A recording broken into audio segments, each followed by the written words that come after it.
جو شخص نماز کی حفاظت کرے اس کے لیے نماز قیامت کے دن نور، دلیل اور نجات ہوگی، اور جو اس کی حفاظت نہ کرے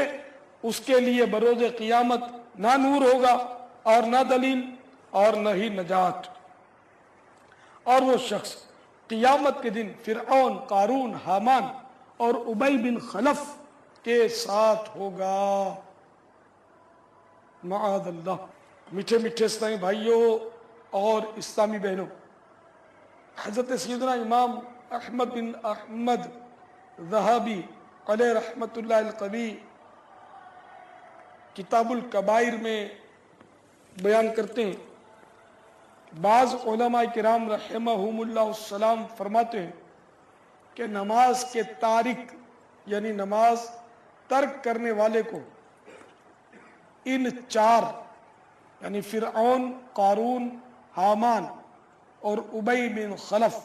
کے ساتھ اس لیے اٹھایا جائے گا کہ لوگ عموماً دولت، حکومت، وزارت اور تجارت کی وجہ سے نماز کو ترک کرتے ہیں۔ جو حکومت کی مشغولیت کے سبب نماز نہیں پڑھے گا اس کا حشر فرعون کے ساتھ ہوگا، جو دولت کے باعث نماز ترک کرے گا تو اس کا قارون کے ساتھ حشر ہوگا، اگر ترک نماز کا سبب وزارت ہوگی تو فرعون کے وزیر حامان کے ساتھ حشر ہوگا، اور اگر تجارت کی مصروفیت کی وجہ سے نماز چھوڑے گا تو اس کو مکہ مکرمہ کے بہت بڑے کافر تاجر ابی بن خلف کے ساتھ بروز قیامت اٹھایا جائے گا۔ علمان علمان علمان۔ جب حضرت سیدنا فاروق اعظم رضی اللہ تعالی عنہ پر قاتلانہ حملہ ہوا تو عرض کی گئی، یا امیر المؤمنین نماز کا وقت ہے۔ فرمایا، جی ہاں سنیے، جو شخص نماز کو ضائع کرتا ہے اس کا اسلام میں کوئی حصہ نہیں۔ اور حضرت سیدنا عمر فاروق رضی اللہ تعالی عنہ نے شدید زخمی ہونے کے باوجود نماز ادا فرمائی۔ حضرت سیدنا عبادہ بن صامت رضی اللہ تعالی عنہ سے روایت ہے کہ نبی رحمت، شفیع امت، شہنشاہ نبوت، تاجدار رسالت صلی اللہ تعالی علیہ وآلہ وسلم کا فرمان عالی شان ہے،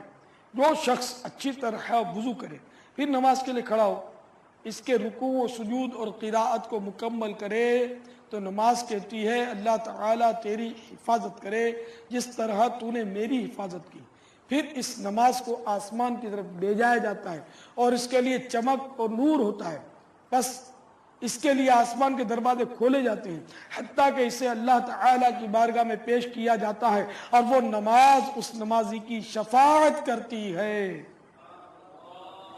اور اگر وہ اس کا رکوع و سجود اور قراءت مکمل نہ کرے تو نماز کہتی ہے، اللہ تعالیٰ تجھے چھوڑ دے جس طرح تو نے مجھے ضائع کیا۔ پھر اس نماز کو اس طرح آسمان کی طرف لے جایا جاتا ہے کہ اس پر تاریکی چھائی ہوتی ہے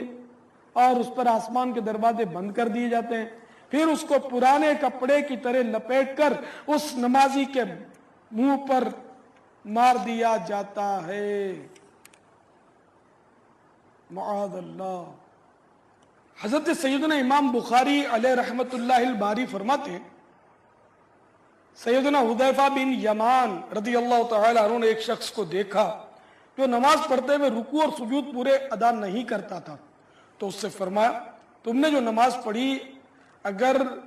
اسی نماز کی حالت میں انتقال کر جاؤ تو حضرت سیدنا محمد مصطفیٰ صلی اللہ تعالی علیہ وآلہ وسلم کے طریقے پر تمہاری موت واقع نہیں ہوگی۔ نسائی شریف کی روایت میں یہ بھی ہے کہ حضرت حذیفہ رضی اللہ تعالیٰ عنہ نے پوچھا، تم کب سے اس طرح نماز پڑھ رہے ہو؟ اس نے کہا 40 سال سے۔ فرمایا، تم نے 40 سال سے بالکل نماز ہی نہیں پڑھی، اور اگر اسی حالت میں تمہیں موت آ گئی تو دین محمدی علی صاحبہ الصلاۃ والسلام پر نہیں مرو گے، معاذ اللہ معاذ اللہ۔ حضرت سیدنا ابو قتادہ رضی اللہ تعالی عنہ سے روایت ہے، اللہ کے محبوب دانا غیوب منزہ عن العیوب عز و جل و صلی اللہ تعالی علیہ وآلہ وسلم کا فرمان عالی شان ہے، لوگوں میں بدترین چور وہ ہے جو اپنی نماز میں چوری کرے۔ عرض کی گئی یا رسول اللہ عز و جل و صلی اللہ تعالی علیہ وآلہ وسلم، نماز کا چور کون ہے؟ فرمایا رکوع اور سجدے پورے نہ کرے، یعنی وہ جو نماز کے رکوع اور سجدے پورے نہ کرے۔ مفسر شہیر حکیم الامت حضرت مفتی احمد یار خان علیہ رحمت المنان اس حدیث پاک کے تحت فرماتے ہیں معلوم ہوا مال کے چور سے نماز کا چور بدتر ہے، کیونکہ مال کا چور اگر سزا بھی پاتا ہے تو کچھ نہ کچھ نفع بھی اٹھا لیتا ہے، مگر نماز کا چور سزا پوری پائے گا، اس کے لیے نفع کی کوئی صورت نہیں۔ مال کا چور بندے کا حق مارتا ہے، جبکہ نماز کا چور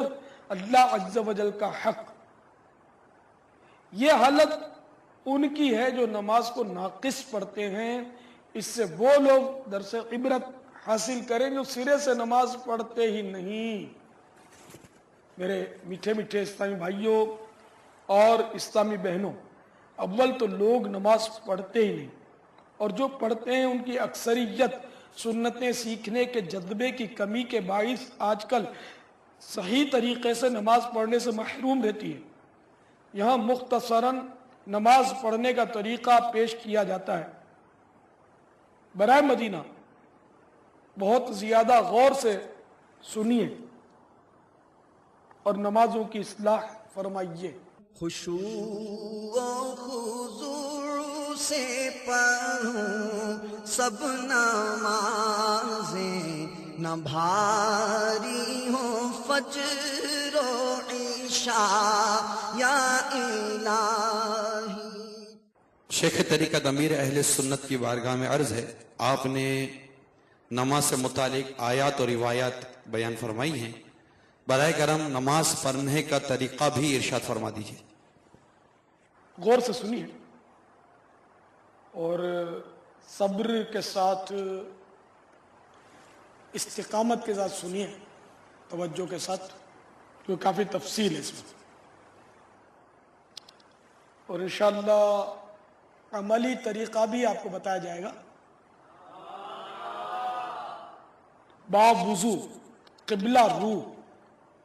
اس طرح کھڑے ہوں کہ دونوں پاؤں کے پنجوں میں 4 انگل کا فاصلہ رہے، اور دونوں ہاتھ کانوں تک لے جائیے کہ انگوٹھے کان کی لو سے چھو جائیں، اور انگلیاں نہ ملی ہوئی ہوں نہ خوب کھلی، بلکہ اپنی حالت پر نارمل رکھیں، اور ہتھیلیاں قبلے کی طرف ہوں، نظر سجدے کی جگہ۔ اب جو نماز پڑھنا ہے اس کی نیت، یعنی دل میں اس کا پکا ارادہ کیجئے، ساتھ ہی زبان سے بھی کہہ لیجئے کہ زیادہ اچھا۔ مثلا نیت کی میں نے آج کی ظہر کی 4 رکعت فرض نماز کی، اگر بعض جماعت پڑھ رہے ہیں تو یہ بھی کہہ لیجئے پیچھے اس امام کے۔ اب تکبیر تحریمہ یعنی اللہ اکبر کہتے ہوئے ہاتھ نیچے لائیے اور ناف کے نیچے اس طرح باندھیے کہ سیدھی ہتھیلی کی گدی الٹی ہتھیلی کے سرے پر، اور بیچ کی 3 انگلیاں الٹی کلائی کی پیٹھ، اور انگوٹھا اور چھنگلیاں یعنی چھوٹی انگلی کلائی کے اغل بغل۔ اب اس طرح ثنا پڑھیے، سبحانک اللہم و بحمدک و تبارک اسمک و تعالی جدک و لا الہ غیرک۔ پھر اعوذ باللہ من الشیطان الرجیم، اس کے بعد بسم اللہ الرحمن الرحیم پڑھیے، اور اب سورۃ الفاتحہ پڑھ لیجئے۔ الحمدللہ رب العالمین الرحمن الرحیم مالک یوم الدین إياك نعبد وإياك نستعين اهدنا الصراط المستقيم